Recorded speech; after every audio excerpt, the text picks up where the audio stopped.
কিছু সময়ৰ পাছতে নিৰ্বাচনৰ ফলাফল ঘোষণা কৰা হ'ব। কোনে মাৰিব শেষ হাঁহি?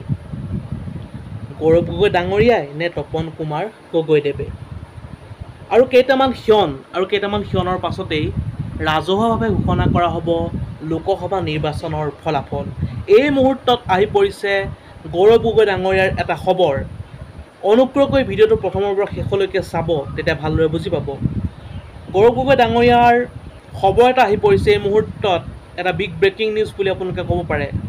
অসমৰ দুই চৰ্চিত নেতা, দুই জনপ্ৰিয় নেতা বৰ্তমান তেওঁলোকৰ ভাগ্য গণনা হৈ আছে আৰু তেওঁলোকৰ ভোট গণনা হৈ আছে আৰু বৰ্তমান আহি পৰিছে যোৰহাট লোকসভা নিৰ্বাচনৰ প্ৰাৰ্থী গৌৰৱ গগৈ ডাঙৰীয়াৰ এটা অতিকৈ ভাল খবৰ। গৌৰৱ গগৈ ডাঙৰীয়া বহু ভোটত আগবাঢ়ি আছে আৰু বহুতেই মনে মনে ভাবিছে যে গৌৰৱ গগৈ ডাঙৰীয়াই জিকিব। আপোনালোকৰ মতামত কি? কোন জিকিব? কোনে মাৰিব শেষ হাঁহি? গৌৰৱ গগৈ ডাঙৰীয়াই নে তপন কুমাৰ গগৈদেৱে? এটা কমেণ্ট কৰি জনাব। ধন্যবাদ।